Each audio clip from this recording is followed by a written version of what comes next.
Hello friends, আসসালামু আলাইকুম। কেমন আছেন সবাই? দেখছেন অনেক বেশি কাজ করছি। এই দিনটা ছিল 1 মে, অর্থাৎ শ্রমিক দিবস।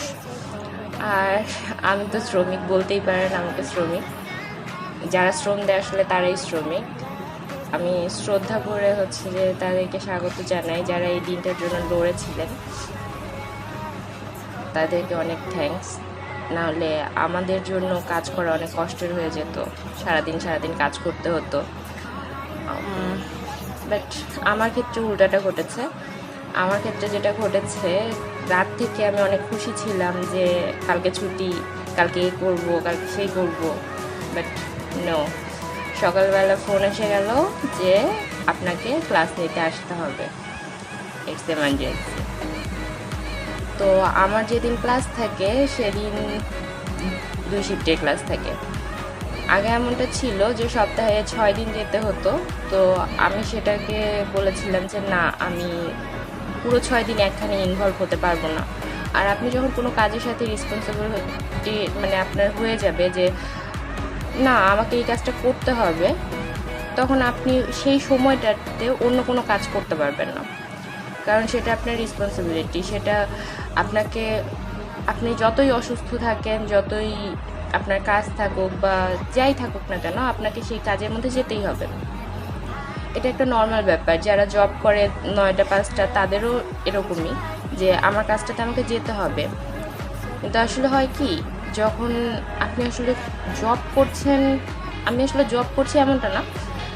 আমি যেটা করি সেটা হচ্ছে আমার পার্ট টাইম জব। তো পার্ট টাইম জব হলেও আমাকে আমার কাজটা ফুলফিলভাবে করতে হয়। যেই সময়টুকুতে আমার কাজ থাকে সেই সময়টুকু আমাকে কাজ করতে হয়। তো যেহেতু যেতে হবে, সকালেও যেতে হবে, বিকেলেও যেতে হবে, তো আমি সকালে গিয়েছিলাম কোচিংয়ে। কোচিং থেকে এসে দেখি সব ময়লা হয়ে আছে। আমার খালা এসেছিল কাজ করার জন্য, উনি করে দিয়ে গেছে, কিন্তু ওনার কাজ ছিল ঘর মোছা আর কাপড় ধোয়া। তো উনি ওই 2 কাজ করে দিয়ে চলে গেছে। ওনারও কোনো দোষ ছিল না, বাট টেবিল ময়লা ছিল, বেডশিট ময়লা ছিল, সবই ময়লা ছিল। সেগুলো আমি সকালবেলা আসলে সময় পাইনি বের করে দেওয়ার, বা বলে যাওয়ারও সময় পাইনি। ওনার যেহেতু ছুটি ছিল, তারপরেও আমি বলে যাওয়ার সময় পাইনি আসলে। আর সত্যি কথা বলতে, সকালবেলা উঠে খুব কান্না পাচ্ছিল যখনই ফোন আসছে। তো মন খুব খারাপ ছিল, এই জন্য আমি আর কোনো কথা না বলে বের হয়ে চলে গেছে। তো আসার পরে যখন দেখলাম যে ময়লা আছে আর সেও বসে বসে কাজ করছিল, তো চিন্তা করলাম আচ্ছা ঠিক আছে, গল্প করতে করতেই কাজ করি, তাহলে ভালো লাগবে।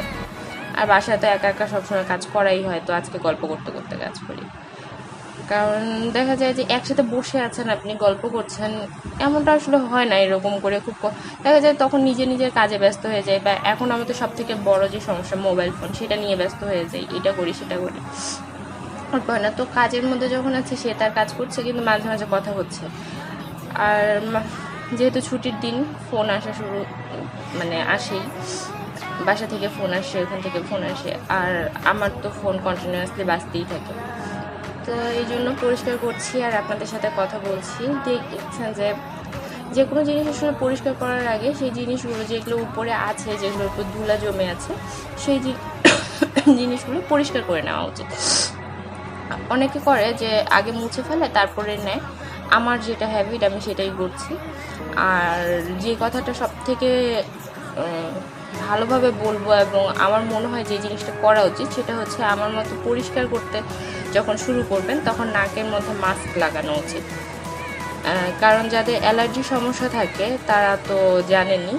আমার যেমন হাঁচি শুরু হয়ে গেছে এবং এটা চলবে। তো এই জন্য আমি বলি যে সেই কাজগুলো করার সময়, ধুলাযুক্ত কাজগুলো করার সময় নাকের মধ্যে একটা কাপড় বেঁধে নেওয়া বা মাস্ক পরে নেওয়া, এটা প্রয়োজন। আর এখন আমি আমার কাজগুলোকে অ্যারেঞ্জ করছি। দেখেন ফ্রিজের উপরে আপনারা কিছু ময়লা একটু একটু দেখতে পাচ্ছেন, সেটা আসলে ময়লা বলবো না, আমি দাগ পড়ে গিয়েছে। আমি প্রথম প্রথম এমনভাবে পরিষ্কার করতে পারতাম না, তো এমনভাবে আমার আসলে সময় ছিল না। তো সেই দাগটা যে পড়ে গিয়েছে, সেটা আমি কোনোভাবে উঠাতে পারছি না। তো আপনাদের কাছে যদি কোনো কিছু থাকে যে হ্যাঁ এইভাবে উঠাতে পারেন বা ওভাবে উঠাতে পারেন, আপনাদের কোনো আইডিয়া থাকে, সেই আইডিয়া আমাকে দিতে পারেন আপনারা। আমি সেটা ক্লিন করার চেষ্টা করবো সেভাবে। তো মোটামুটি পরিষ্কার হয়ে গেছে, যদিও খালা ঝেড়ে গিয়েছিল, মুছে গিয়েছিল, বাট আমি তো ময়লা করে ফেলেছি। তো আমি শুধু এতটুকু জায়গায় আজকে পরিষ্কার করার সময় পেয়েছি আসলে, এই জন্য এই জায়গাটুকু পরিষ্কার করে আমি এই জায়গাটুকুই ঝেড়ে ফেলবো। কারণ এইখানে যদি ময়লা থাকে তাহলে আমার পুরো ঘর আবার ময়লা হয়ে যাবে, তো আমি সেটা চাচ্ছি না। আমি এই জায়গাটুকু পরিষ্কার করে ফেলবো। তাছাড়া পায়ের মধ্যে খুটখাট লেগেই থাকে, দেখেন কত ময়লা বের হয়েছে, অনেক ময়লা। আপনার টেবিলের মধ্যে এর মধ্যে অনেক বেশি ময়লা জমে থাকে, যদিও এটা প্রতিদিনই পরিষ্কার করা হয় তারপরেও, কারণ যখন আমরা ময়লা করি তখন আমাদের মনে থাকে না যে আবার পরিষ্কার করতে হবে। আমি প্রতিদিন পরিষ্কার করি, তারপরেও আমার মনে থাকে না যে আমাকে তো পরিষ্কার করতে হবে, ময়লা কম করি, আসলে হয়ে যায়। তো এই ছিল আজকে আমার ব্লগ। তো আমি আপনাদের সাথে দেখা করব যে আমি যখন রেডি হয়ে কোচিংয়ে যাব, আমি আপনাদেরকে দেখাবো আমি কীভাবে কোচিংয়ে যাচ্ছি। যদিও আমি এইভাবে সবসময় কোচিংয়ে যাই না, বাট আজকে আসলে অনেক বেশি কাজ হয়ে গিয়েছিল। আর তাছাড়া আমি আজকে যেভাবে যাই তার থেকেও দেখা যায় যে সাদামাঠাভাবে আমি কোচিংয়ে যাই বা টিউশনে যাই, যেই বলেন না কেন, আমি অনেক সাদামাঠাভাবেই যাই। বাহিরে গেলে দেখা যায় যে একটু সাজুগুজু করি। ওকে, দেখেন এখন অনেক বেশি ক্লিন হয়ে গেছে সব। আর আমি পেপার আজকে তুলে ফেলেছি। পেপার তুলে ফেলার কারণ হচ্ছে যে পেপার ইউজই তো করবো, কতদিন আর ইউজ করব।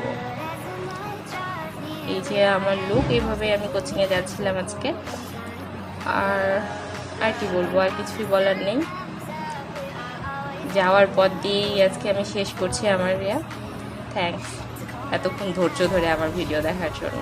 প্লিজ সাবস্ক্রাইব করবেন, ধন্যবাদ।